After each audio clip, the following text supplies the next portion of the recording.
Here's a question for you. What was the first supercar to have 4 driven wheels? Some reckon it was the 1966 Jensen FF. That was the first performance car to use a 4-wheel drive system, certainly, but a supercar? Not even close. The FF was a Grand Tourer. As we disregard the Jensen, so we must disregard all the 80s Group B monsters as well. The Lancia Delta S4, Audi Sport Quattro, Peugeot 205 T16 and others were fearsome beasts, no doubt, but they were homologation cars, built because motorsport regulations demanded it. That means we have to dismiss this as well, the Porsche 959. Yeah, it was 4-wheel drive, and yes, it probably does count as a supercar, but it too was a Group B homologation special. So we leave the 80s behind and move into the 90s.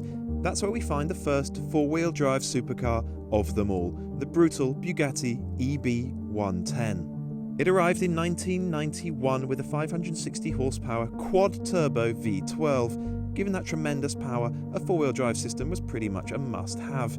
In 1993, Lamborghini jumped on Bugatti's 4-wheel drive bandwagon with this, the Diablo VT. Supercars like the Eb-110 and Diablo VT really did have an advantage over their rear-wheel drive rivals in terms of traction, road holding and wet weather performance. Of that, there can be no doubt. Since the 90s, all but a handful of Lamborghinis have been 4-wheel drive. Audi, meanwhile, built its entire brand on 4-wheel drive technology, following the 1980 introduction of the Quattro as the first mainstream performance car to feature it. Quite naturally then, when the original R8 arrived in 2006, it did so with 4-wheel drive. Sending torque to all 4 wheels really was a huge advantage in the 90s and perhaps in the noughties as well. But in more recent years, tyre and suspension technology, not to mention electronic traction control and stability control programs, have evolved such a long way. So is 4-wheel drive even necessary anymore? Is it still an advantage, or does it just add weight and complexity? Lamborghini and Audi both wonder that themselves. While most versions of the Huracan and most versions of the R8 use 4-wheel drive, these models are rear-wheel drive. If the companies that design and build these cars won't be definitive about which is best, perhaps PistonHeads can be. Meet the Audi R8 Rwd. It uses the lower-powered 5.2-litre V10 with 540 horsepower. You can have a Spider version if you prefer, but we've chosen the Coupe. It becomes the entry-level R8, starting at £116,000, undercutting the 4-wheel drive version by almost 15 grand. A couple of years ago, Audi introduced the limited edition R8 RWS, also with rear-wheel drive. RWS stood for Rear Wheel Series. It was limited to 999 examples worldwide, and proved so popular, Audi has made this RWD follow-up a permanent addition to the R8 range. It has passive dampers and a mechanical limiter-slip differential to get that power down to the road. Audi says it'll hit 62 miles per hour in 3.7 seconds, that's 3/10 slower than the 4-wheel drive model, and top out at 199. Without 4-wheel drive, the R8 RWD is lighter by a sizable 65 kilograms. This, meanwhile, is the Huracan Evo RWD. The Evo, you'll remember, was the heavily revised version of the Huracan that arrived in 2019 with a whole raft of improvements. It was a better car in every conceivable way. Now Lamborghini offers a rear-drive version of the Evo as well. It features fundamentally the same V10 engine as the R8 RWD, but with more power, 610 horsepower to be exact. Lamborghini has toyed around with 2-wheel drive versions of its V10 supercars for a number of years, first with the Gallardo LP552 Balboni in 2009, and more recently the pre-facelift Huracan LP582. This latest model costs £164,000, 34 grand less than the 4-wheel drive Huracan Evo. Lamborghini claims a 0-62 time of 3.3 seconds and a 202 miles per hour top speed. Losing the 4-wheel drive system saves 33 kilograms. Back to the Lamborghini in a moment, but we'll start off in the R8. We're not comparing these two cars. That is not what this video is all about. Instead, I just want to know if the rear-wheel drive Audi R8 and the rear-wheel drive Lamborghini Huracan, if they're the ones to have over their 4-wheel drive counterparts. I'm also not interested in all the day-to-day usability and comfort stuff that we sometimes talk about in these videos. Again, not what this one is all about. Having said that, this R8 really is pitched, as it were, by Audi Sport as an everyday supercar.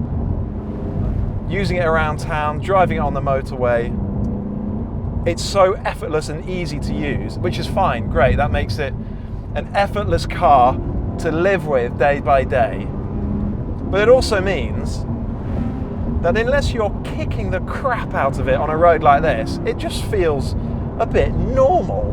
Normal? A mid-engine V10 supercar with more than 500 horsepower. I know, but it really does. And even now, I'm in dynamic mode.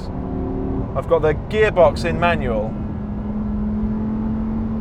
And until I start using every single RPM, all the way to 8.5, and until I start using all the grip, all the braking performance, it just feels normal. However, when you do start giving it a bit of a kicking, yeah, it does then come to you. And it is an exciting, thrilling car to drive.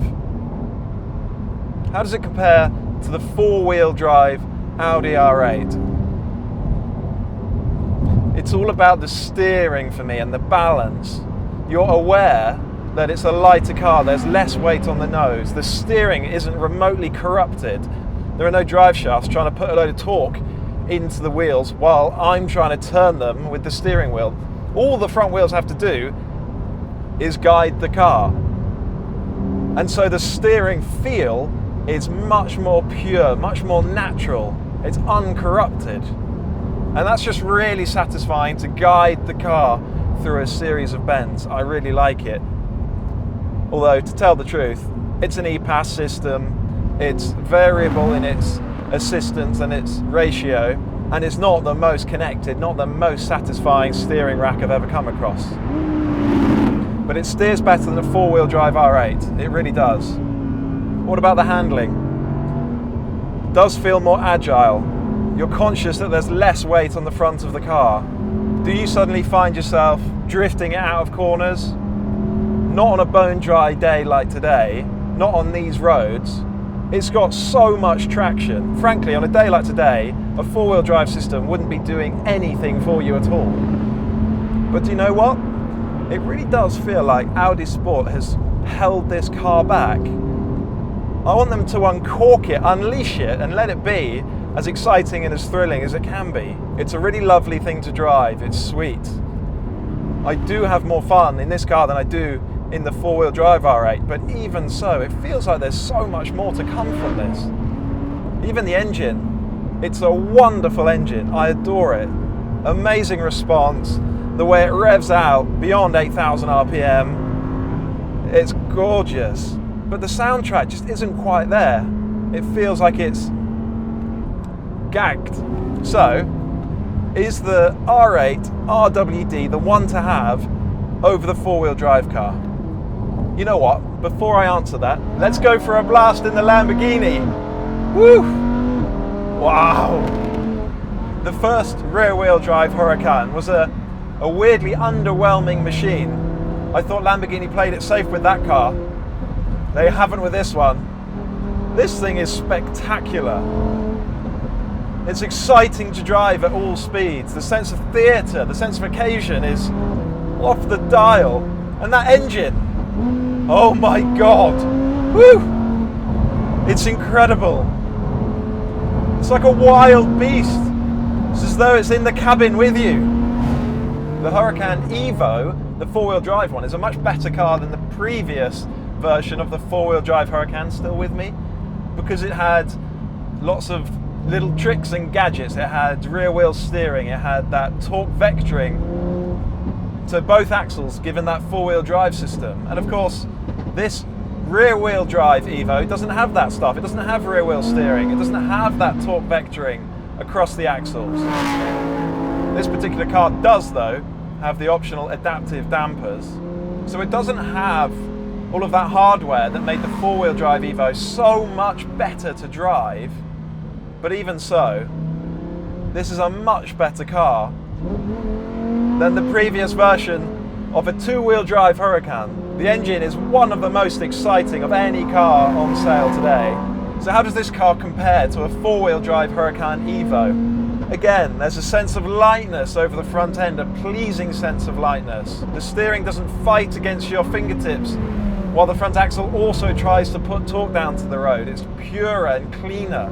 Again, not the most sort of dialed in steering system you'll ever come across, but it's good, it's super accurate, super sharp and responsive. And as I say, just more satisfying than the steering in the four-wheel drive car. There's so much traction. On a dry road, on a warm day like today, you can just chuck every single RPM at the rear end in second gear and the car just takes off.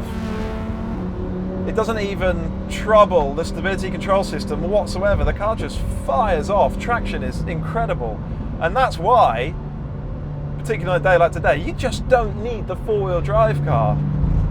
And it's not even about making the car power oversteer through corners, because really you need a big wide empty road or a racetrack to do that. But even on the road you appreciate the more pure, the simpler driving experience that you get from this Huracan rear-wheel drive than you do from a four-wheel drive Huracan. Particularly through long corners. There's just so much grip, it's almost unbelievable. But also, with the car loaded up like that, that's where you appreciate how crisp the steering is, how uncorrupted it is. The Huracan has had a sort of patchy past. When it first arrived back in 2014, it was a fairly unremarkable supercar. Looked great, wild engine, but just wasn't that brilliant to drive. But now we've got this, the Huracan Evo rear-wheel drive, and along with the Performante, this is the best Huracan Lamborghini has done. Wow! So are these RWD models the ones to have? Unfortunately, the answer isn't entirely straightforward. It's a shame these simpler models become the entry points to their respective ranges, because it means their makers might be inclined to hold them back a little. They wouldn't want to show up the more expensive four-wheel drive variants after all. Nonetheless, for me, these simpler rear-wheel drive models are more interactive and more rewarding on the road. Yes, four-wheel drive still has its uses in the supercar world, particularly where horsepower levels are stratospheric, and in cold climates, four-wheel drive is still king. But where I live, I'd far rather be driving a rear-wheel drive supercar, even if the road was wet. That's how far tyres, suspension and chassis electronics have come. Besides, we don't want these fearsome machines to become too sanitised, do we? If you haven't done so already, please subscribe to the PistonHeads YouTube channel and let us know in the comments if you agree with me. Remember as well to head to pistonheads.com for all the latest car news, reviews and feature articles.